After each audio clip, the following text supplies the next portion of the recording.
महिमा ईशु प्रभु जी गाते आते हैं तुझ पास जीवन जल के प्यास एक ही तो है आस जग निर्माता मुक्तिदाता जीवन जल देखा जीवन जल देखा जीवन जल देखा। प्रभु यीशु मसीह के पवित्र नाम पर प्रेम भरा नमस्कार। प्रभु की असीम करुणा से पिछले 5 साल से शुभ संदेश चैनल द्वारा प्रस्तुत किए इस जीवन जल कार्यक्रम में आपका स्वागत करते हैं। यह कार्यक्रम बहुत प्रियजनों के जीवन में प्रभु यीशु मसीह पर विश्वास करके उद्धार पाने और मसीह जीवन के लिए एक आशीष का कारण हो गया है। प्रभु की महिमा हो। परमेश्वर का वचन कहता है, क्या ही धन्य है हर एक जो यहोवा का भय मानता है और उसके मार्गों पर चलता है। यही इस जीवन जल कार्यक्रम का उद्देश्य है कि आप अपने परिवार के साथ परमेश्वर के वचन में सच्चाई का मार्ग एवं प्रभु यीशु मसीह पर विश्वास के द्वारा सच्चाई का जीवन अनुभव कर सके। आपके और आपके परिवार का उद्धार और आशीष का कारण ठहरे, यही हमारी प्रार्थना है। इस कार्यक्रम का लाभ उठाते हुए आप इस विषय में जरूर अपने पड़ोसी और प्रियजनों के सूचित करें। साथ ही कॉरेस्पॉन्डेंट के माध्यम द्वारा मराठी, हिंदी और अंग्रेजी भाषा में बाइबल का अध्ययन भी कर सकते हैं। प्रभु का वचन सुने और आशीष पाए। आमीन। जीवन जल कार्यक्रम देखने वाले सभी दर्शकों को जगत का उद्धारकर्ता प्रभु यीशु मसीह के पवित्र नाम से नमस्कार। यूहन्ना अध्याय 7 और पद 37 में पवित्र शास्त्र वचन में ऐसा लिखा हुआ है, यीशु ने लोगों को पुकार कर कहा, यदि कोई प्यासा हो तो मेरे पास आकर पिए। जो मुझ पर विश्वास करेगा उसके हृदय से जीवन के जल की नदियां बह निकलेगी। क्या आप जीवन में प्यासे हैं? क्या सच्चाई की तलाश में है? प्रभु यीशु मसीह आपके प्यास को बुझाना चाहता है, आपके सवालों का जवाब देना चाहता है। तो आइए आज परमेश्वर के संदेश सुनने से पहले अपने मनों को तैयार करें और इस मधुर संगीत का आनंद उठाएं।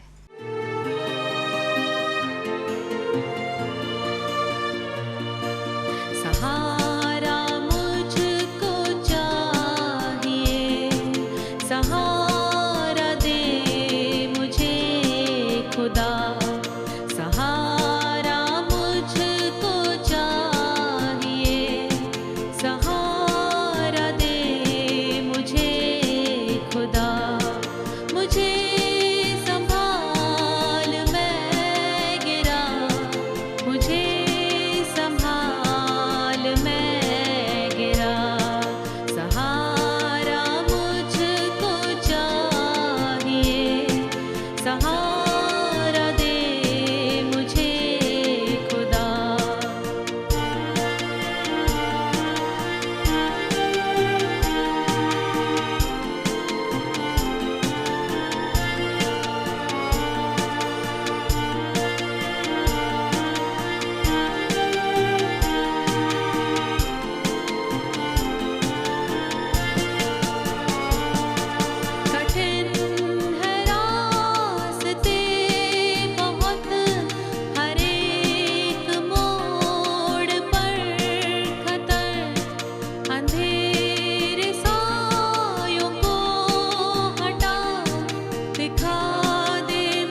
क्या हाल है दोस्तों। एक बार फिर खुदा ने हमसे आपसे मिलवाया है और आप भी हैरान होंगे कि भाई अल्फ्रेड आप किधर हैं। मैं इस खेत में हूँ, मैं पंजाब में हूँ। एक छोटा सा शहर है, उसका नाम बंगा है। बड़ी खूबसूरत चिड़ियाँ बोल रही हैं और बहुत अच्छा वातावरण है यहाँ पे। बड़ी अच्छी हवा चल रही है और बहुत ही फ्रेश एयर है और ऐसा लगता है कि काश हम भी किसान बन जाएं। यहाँ पे एक भाई हैं जो भाई, उनका नाम है भाई बलार सिंह। उनके घर हम आए थे, बड़ा अच्छा लगा उनके साथ। तो मैंने इनका यहाँ खेत देखा और सरसों लगी है यहाँ पे, बड़े अच्छे अच्छे यहाँ पे कैबेजेस लगे हैं और यहाँ पे गोभी लगी है। यहाँ पे हम देखते हैं और बड़ी बड़ी अच्छी अच्छी चीज़ें लगी हुई यहाँ पे और टमाटर लगे हैं। और ये देखिए चाइनीज़ कैबेज है, देखिए मेरे साथ। दोस्तों मुझे याद आया इनका, जब खेत मैंने देखा मुझे याद आया कि बाइबल में एक बड़ी खूबसूरत एक छोटा सा दृष्टांत है, वो मैं आज आपके सामने बांटना चाहता हूँ। पर उससे पहले मैं आपसे पूछना चाहता हूँ, कभी ऐसा हुआ है दोस्तों कि जब आप छोटे थे आपके मन में ये आया हो कि काश मुझे कहीं खजाना मिल जाए। खजाना, हाँ सही सुना आपने, खजाना मिल जाए। क्या आपके मन में कभी ऐसा आया आपके मन में कि मुझे खजाना मिल जाए? दोस्तों जब हम छोटे थे तो हम दोस्त लोग सोचते थे, कहानियाँ पढ़ते थे, शायद आपने भी पढ़ी हो, ट्रेजर आइलैंड ये वो, कि खजाना मिल जाएगा, या पुराने खंडर में जाओ खोदते हुए वहाँ पे खजाना मिल जाए तो बड़ा अच्छा लगता होगा कि वाह। अचानक इधर काम करते हुए आपने देखा एक मटके के अंदर सोने की अशर्फियाँ या चांदी या हीरे जवाहरात। आप भी सोचेंगे भाई क्यों सपने दिखा रहे हैं आप, आज के ज़माने में खजाना कहाँ मिलेगा। दोस्तों मैं बताना चाहता हूँ खजाना मिल सकता है आपको, सच्ची। और आज शाम सबसे बेहतरीन और सबसे ग्रेट खजाना आपको मिल सकता है। जैसे हम बचपन में खोजते थे खजाना, कभी इधर उधर जाते थे। एक दिन क्या हुआ, हमारे दोस्तों ने देखा एक चमकीला छोटा सा पत्थर हमें दिखा। हम छोटे छोटे से थे, हमने सोचा वाह हमें शायद खजाना मिल गया, हमें कुछ खास डायमंड मिल गया, कोई खास किस्म का पत्थर मिल गया जो बहुत कीमती होगा। तो हमने उसको साबुन से खूब धोया तो और चमकने लगा वो। फिर बाद में अपने मम्मी डैडी के पास गए, हमने कहा देखिए हमें क्या खजाना मिल गया, हमें कोई डायमंड मिल गया, कोई स्पेशल। छोटे छोटे बच्चे थे। अब उन्होंने कहा नहीं ये तो संगे मरमर है, तो मार्बल है, तो कुछ नहीं है कीमत इसकी। तो बड़े मायूस हो गए हम। मैंने कहा काश खजाना मिल जाता हमें। दोस्तों आज आपको भी एक खजाना मिल सकता है, एक स्पेशल ट्रेजर मिल सकता है। और मैं बताना चाहता हूँ वो ट्रेजर क्या है और कौन है आज शाम। बाइबल में एक बहुत खूबसूरत एक दृष्टांत है। वो दृष्टांत हमें मिलता है मत्ती के 13वें अध्याय, the gospel according to saint Matthew 13 chapter verse 44, 44वें पद में एक बहुत खूबसूरत एक दृष्टांत है। अगर आपके पास बाइबल नहीं है, जैसे मैं हमेशा कहता हूं, तो प्लीज़ आप एक बाइबल लीजिए ताकि आप इस दृष्टांत के बारे में पढ़ सकें और समझ सकें और प्रभु यीशु मसीह के जीवन के बारे में आप जान सकें, कैसे अद्भुत काम प्रभु यीशु मसीह ने करे। नए नियम की पहली पुस्तक है मत्ती और उसके 13वें अध्याय में और 44वें पद में एक नहायत ही खूबसूरत छोटा सा दृष्टांत है और वह दृष्टांत में एक खजाना है। वाकई। और अगर उस दृष्टांत आप समझ पाते हैं और उस पर विश्वास कर सकते हैं, वो खजाना आपको मिल जाएगा। सच्ची कह रहा हूं। सो दिल थाम के रखिए और चंद लम्हों के लिए प्लीज मोबाइल फोन ऑफ कर दीजिए, इधर उधर मत देखिए, चैनल मत चेंज कीजिए, स्विच मत कीजिए, टीवी मत देखिए, फोन को मत देखिए और आप गौर से इस खजाने की खोज में लग जाइए मेरे साथ। दोस्तों एक ऐसा शख्स था जो बहुत मेहनत करता था, बड़ी मेहनत करता था, लेबर था वो। मेरे ख्याल से एक बहुत सिंपल आदमी था और मेहनत करता था किसी की खेत में और वो शायद ज़मींदार होगा, बहुत उसके पास पैसे होंगे, बड़ा आदमी होगा वो। तो ये बेचारा काम करता था, मजदूरी, लेबर था, शायद डेली वेज का आदमी होगा, हमें मालूम नहीं। पर वो शायद काम करते करते खूब उसने यहाँ पे ऐसे से करके शायद खेत को तैयार करता होगा एक खेत, इस ज़मीन में बड़ी मेहनत करता होगा वो, और वह उस मेहनत से उसको जो पैसे मिलते होंगे उससे अपने बच्चों के और अपने परिवार की देखभाल करता होगा वो। पर एक समय की बात है दोस्तों, जब वहाँ पे खेत में वो काम कर रहा होगा, तो जब वो काम कर रहा होगा वो, तो बाइबल बताती है कि अचानक उसने क्या देखा, काम करते हुए उसने क्या देखा,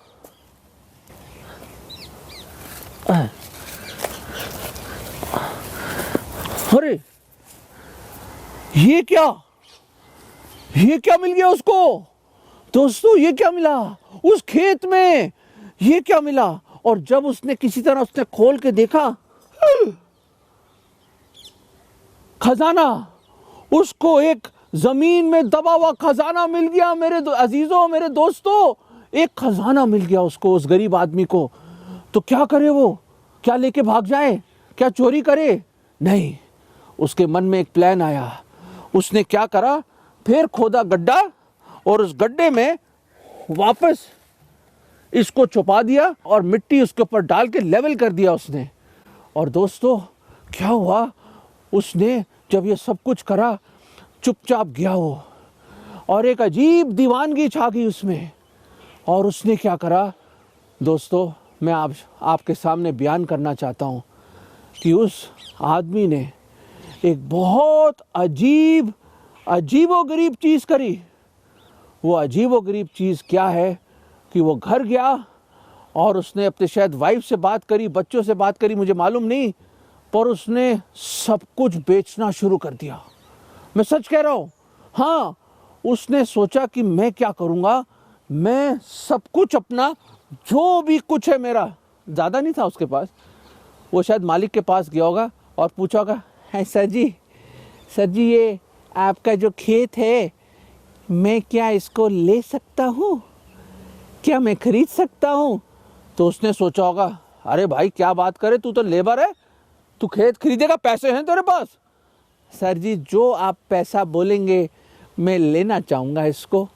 तो मालिक ने शायद एक रकम बोली और सोचा होगा ये बेचारा गरीब लेबर क्या देगा, पर उसने क्या करा, वो रकम के बारे में उसने दिलो जान से उसने इधर उधर गया, अपना मकान शायद बेच दिया उसने शायद उसके पास कोई भैंसी होंगी वो बेच दी, अपनी शायद गांव की ज़मीन बेच दी जो अपने पुरखों की ज़मीन होगी, और उसने कई चीज़ें जो उसकी थी, बर्तन बेच दिए, उसके शायद घर में चादरें होंगी वो बेच दी, जो पलंग थे वो बेच दिए, उसने अपनी वाइफ के किचन के जो रसोई के सारे बर्तन बेच दिए, और दोस्तों उसके पास जो कपड़े थे वो बेच दिए, जूते बेच दिए, उसने शायद घर में जो सुई थी वो भी शायद बेच दी उसने, और वाइफ के जेवर शायद बेच दिए होंगे, और उसके पास जो भी कुछ था, शायद बकरियां होंगी या मुर्गी होंगी जो रखता होगा, सब बेच दिए।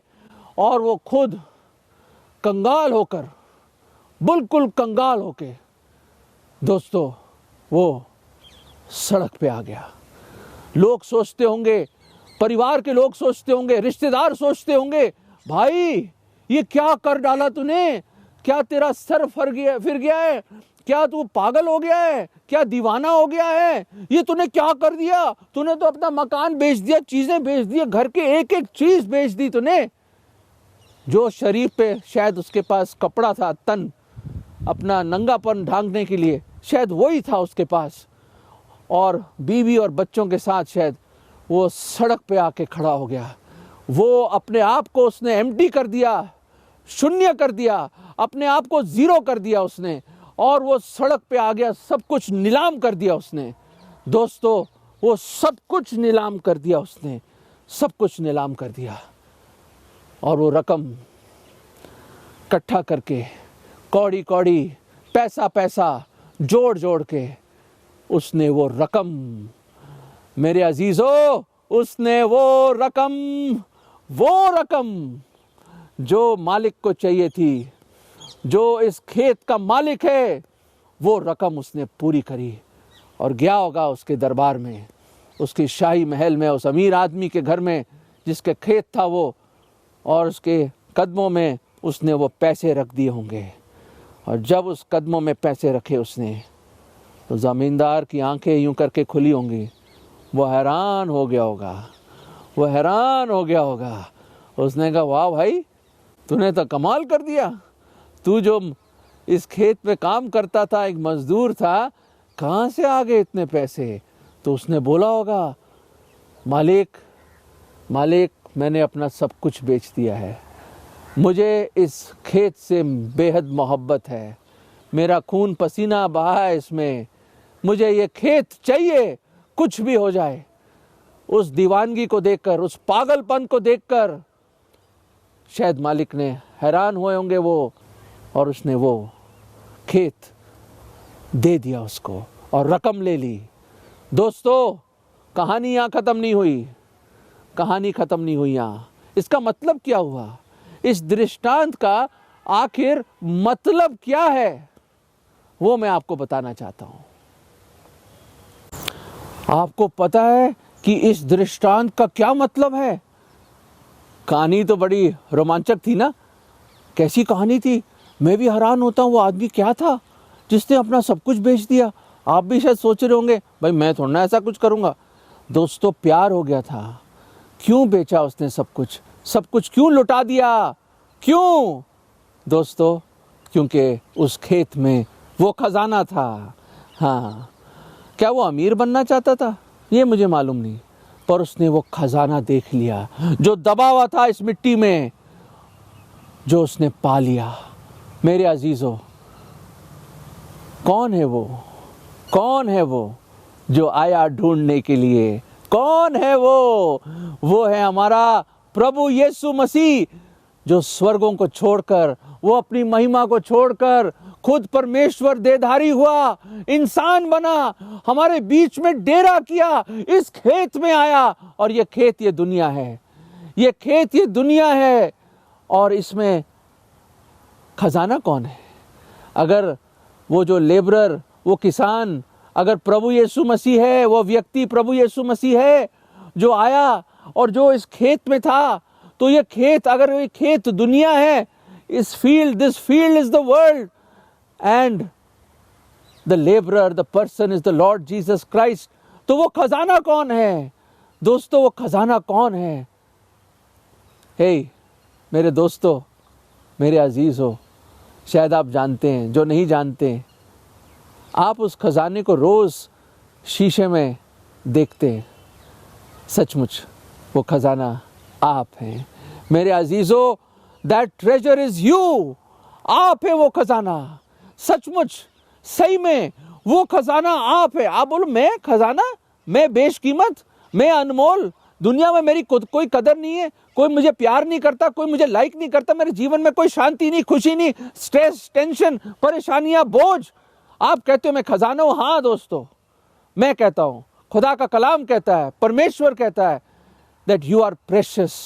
आप बेशकीमत हैं। मैं एक चीज बताऊं, आपकी जो आत्मा है ना, जो इस मिट्टी के शरीर में है, दुनिया की पूरी दौलत, हीरे जवाहरात, प्लेटिनम, सोना चांदी, अरबों रुपया, खरबों रुपया भी एक फकीर को एक सेकंड की जिंदगी नहीं दे सकती जब मौत आ जाती है। दोस्तों, आप बहुत प्रेशियस हो, आप बेशकीमत हो। ये अनमोल जो रतन, जिसको सोल कहते हैं, this jewel in your muddy walls, the soul cannot be estimated, cannot be estimated. It is so precious. And और इस दुनिया के इस खेत में, पाप के दलदल में, पाप के अंदर हम दबे हुए हैं। वो आया हमें निकालने के लिए। वो हम इस सत्यानाशी गड्ढे में पड़े हुए हैं, हमारी कोई उम्मीद नहीं, कोई आशा नहीं, हम वहीं पे खत्म हो जाते। पर खुदा का धन्यवाद हो, लाख लाख शुक्र हो कि हमारा खुदावन यीशु मसीह आया। वो परमेश्वर जिसने धरती और आकाश को बनाया, ये सारे पौधे जो मैं आपको दिखा रहा हूं, ये खूबसूरत चीजें सब हमारे खुदावन यीशु मसीह की रचना है और उसी के लिए बनाया गया सब कुछ। हम कोलोसियों में पढ़ते हैं, वो पूरी धरती, आकाश, भूमंडल का मालिक है, वो खुदा है। He is the living God. और फिर भी आया, इस धरती पे आया आपको निकालने के लिए। और क्या कीमत दी उसने? क्या अपना मकान बेचा? क्या उसने अपनी चीजें बेची? बाइबल बताती है फिलिपियों में 2 चैप्टर में कि उसने अपने आप को शून्य कर दिया। He made himself of no reputation, अपने आप को कंगाल कर दिया। एक और खूबसूरत आयत है बाइबल की, वो बताती है तुम प्रभु यीशु मसीह के अनुग्रह को नहीं जानते कि वो जो धनी था तुम्हारे लिए कंगाल बन गया, कि उसके कंगाल हो जाने से हम धनी बन जाए। दोस्तों सोचिए कि आप खुदा के दुनिया की नज़र में शायद आप कुछ भी ना हो, परमेश्वर की नज़र में, खुदावन की नज़र में आप बेशकीमत हो, आप एक खजाना हो। दोस्तों वो आया हमें बचाने के लिए, उसने अपनी जान दी सलीब पर, वो मारा गया, गाड़ा गया, तीसरे दिन जी उठा और जीवत ही स्वर्ग में गया और दोबारा आने वाला वो जीवत परमेश्वर है, वो सच्चा प्रेमी है, वो आपके लिए दीवाना है। He loves you with an everlasting love, वो अनंत काल के प्रेम से आपसे प्रेम करता है। कोई भी कीमत देनी थी उसने दे दी, अपनी जान दी, अपना लहू का एक एक कतरा बहा दिया। क्यों? ताकि उस खेत को मोल ले, उस खजाने को अपना बना ले। दोस्तों वो आपसे बहुत प्यार करता है। क्या अपना दिल उसको नहीं दोगे? क्या उसको अपना खजाना नहीं बनाओगे? परमेश्वर को अपना खजाना नहीं बनाओगे? क्योंकि आप उसके लिए एक खजाना और एक ट्रेजर हो। दोस्तों अपना जीवन उसको दे दो। वो आज आपको बुला रहा है, आ जाओ, आ जाओ उसके पास। वो आपको उठाना चाहता है, इस परेशानियों से उठाना चाहता है, इस टेंशन, इस स्ट्रेस, इस जिंदगी के जद्दोजहद से उठाना चाहता है, एक नई जिंदगी देना चाहता है, अपनी शांति आपको देना चाहता है। क्या आप अपना जीवन उसको नहीं दोगे? या वहीं पड़े रहना चाहते हो? क्या वहीं दबे रहना चाहते हो और जिंदगी एक दिन खत्म हो जाएगी? यूं सुबह होगी, शाम होगी और जिंदगी तमाम हो जाएगी। दोस्तों आज है समय। बाइबल कहती कल नहीं, आज है। देखो आज है उद्धार का समय, आज, कल नहीं, आज। उसको अपना दिल दे दो, उसको ग्रहण कर लो और अनंत जीवन पालो। दोस्तों इतना प्यार कोई करेगा आपके साथ? कोई आपको अपना खजाना बनाएगा, अपना सब कुछ देगा, अपनी जान देगा आपके लिए? जब हम गुनहगार ही थे, खुदावंद यीशु मसीह ने अपनी जान, अपना लहू बहाया और हमें अपना दोस्त बनाया उसने। दोस्तों आज अपना जीवन दे दो, आज खुदा की ओर पुकारो और बोलो, प्रभु मुझे बचा लो, मैं पापी हूँ, मैं आज तौबा करता हूँ अपने गुनाहों से, मुझे क्षमा कर दो, मुझे माफ़ कर दो। मैं विश्वास करता हूँ कि आप मेरे गुनाहों के लिए, मेरे पापों के लिए आपने सज़ा उठाई, आप मारे गए, गाड़े गए, तीसरे दिन जी उठे, आप दोबारा आ रहे हैं। प्रभु मैं विश्वास करता हूँ, प्रभु जी मेरे दिल में आइए, आप ही मेरे उद्धार करता, प्रभु मुक्तिदाता है, मेरे दिल में आ जाओ प्रभु, मेरे पाप क्षमा कर दो। मैं तौबा करता हूँ और मैं आपके नाम पर विश्वास लाता हूँ और ये प्रार्थना प्रभु यीशु मसीह के नाम में मांगता हूँ, आमीन। दोस्तों अगर ये आपने प्रार्थना करी है तो आप बच गए हैं, अनंत जीवन आपको मिल गया है, मौत का डंग आपके ऊपर कोई नहीं है और अनंत काल की मृत्यु, नरक आपके लिए नहीं है, पर अनंत जीवन है। दोस्तों आप उसके खजाने हो, अपना जीवन उसको दे दो, वो ढूंढ रहा है। He is finding his treasure. Will you call upon him and he will rescue you and embrace you because you are his treasure. He has paid a great price. एक बड़ी कीमत आपके लिए उस परमेश्वर ने चुकाई, हमारे प्रभु यीशु मसीह ने। सोचिए इसके बारे में, सोचिए।